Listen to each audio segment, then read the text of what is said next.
I made the video last week about never going back to old relationships, old towns, and old jobs. I would say that the majority of people totally resonated with that, but there were some people in the comments that said that going back can be a good thing and it can be right for some people. And I totally agree with that. I get it. There are exceptions, but let's be honest. Most of the people clicking on a video titled Never Go Back, they aren't those exceptions. And they're clicking on it because they've done it before. They've made that mistake. And so immediately they see that and they say, yeah, I know, never go back. I did it. Why? And for most of us, the past is exactly where it belongs. It's in the past. So I totally acknowledge those comments. And I just want to clarify that my goal is just to dive into why returning to the past rarely leads to growth and when it might. So let's start with why the idea of going back is tempting. It's not just nostalgia. It's a craving for familiarity and sometimes for closure or validation.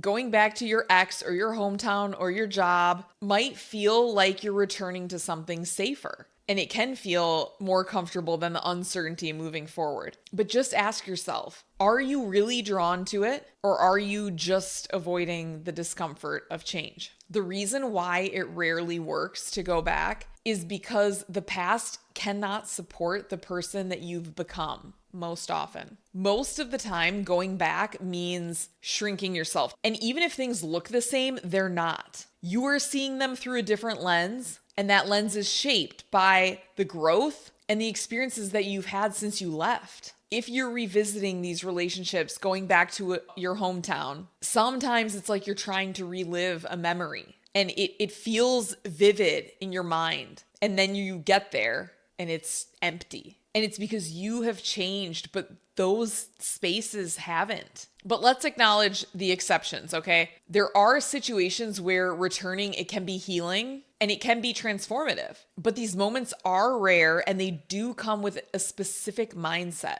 So it works when you've done the internal work and you're not looking to fix the past, but you're looking to approach it with clarity and acceptance. It can work when there's genuine progress or change in the people, places, and circumstances that are involved. And it can work when it aligns with your values and your goals, not out of fear or guilt, but because it genuinely is serving you in reaching the next steps along your journey. And you just have to know that even then, it's not a guarantee. You are stepping into the unknown in a way because it's not going to be a perfect recreation of what you left behind. So you just have to remember that. I've gone back home many times throughout my life and spent periods where I lived there. And it really is all about the mindset that you go back with. Because if you feel like you are going back because you're giving up, and because you are afraid of the next steps in life, you're not going to have a good time. It is not going to go well. You're going to feel stuck. You're going to feel trapped.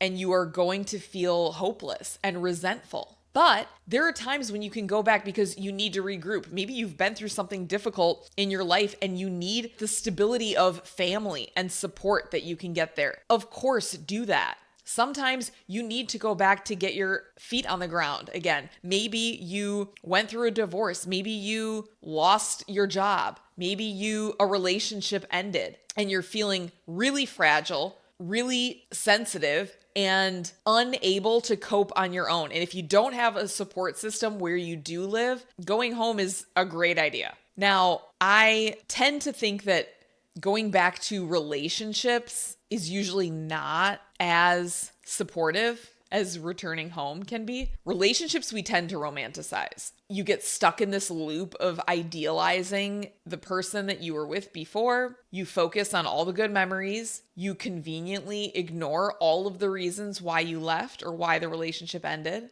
And if you want to continue growing, you have to face forward. Revisiting the past should be done from a place of strength, not desperation. So you have to check in with yourself, like, what is the energy behind your drive and your motivation to do something? Is it because you feel sad and lonely and desperate? Or is it because you know that you have evolved and this other person has also done the work and has grown? and you're wanting to come together to create something brand new together, not return to something that you had before, because it's impossible. You will never be able to do that, nor should you want to do that. So that's another story. I've seen it done successfully before. I really have. I've seen people that have been divorced and gotten back together and married again. So I'm not saying it can't be done. It's just very, very uncommon. And I've gone back to relationships many times. Clearly, it's never worked out. I'm still single. And I'll say, even in the short term, it didn't work out. It wasn't like we got together and had another great few years. Like, it wasn't, because I was romanticizing what we had before, totally, completely had erased from my memory everything that led me to leave the relationship before.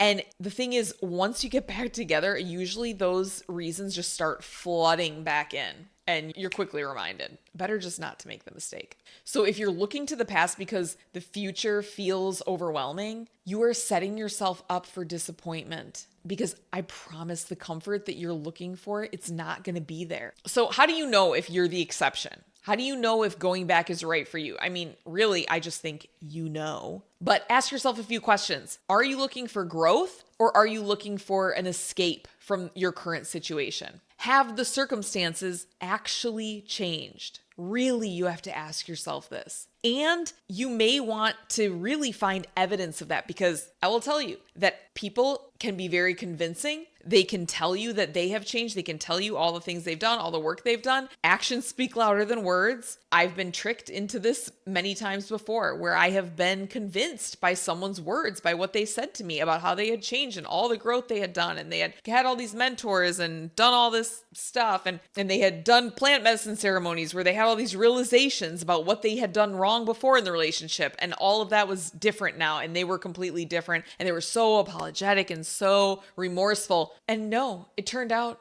nope, still the same. It's just like, you need to give it time. You may want to allow there to be a little like preliminary, kind of like a trial period, where you see if this person is being honest with you. And then the same thing with going home. I mean, I don't know how you test run that, but you really just have to do some introspection and be honest with yourself about why you're making these decisions. And if going back to whatever it is, the job, the person, or the place, ask yourself if that choice is supportive of the person that you are wanting to become. Really, just that's so simple. Ask yourself that question. And can you revisit these places, these people, without sacrificing who you have become today? So most people clicked on the video because they resonate with never going back, because they've already outgrown what they're tempted to return to.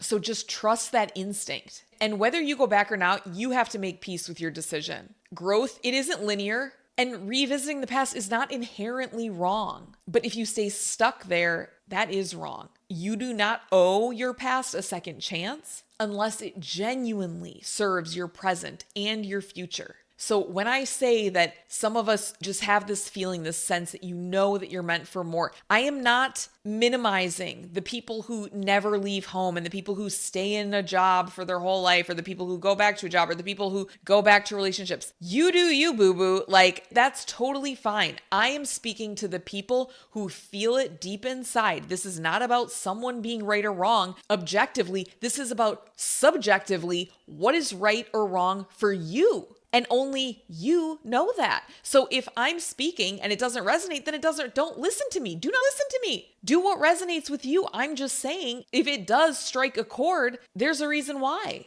So going back is a choice, okay? It's not a default mode. If you're going to revisit your past, just do it intentionally, not because you're afraid to move forward. And if you didn't see my first video about it, you can watch it right now. I will post it here. All right. I'll see you guys in the next video. Thank you so much for watching. Bye.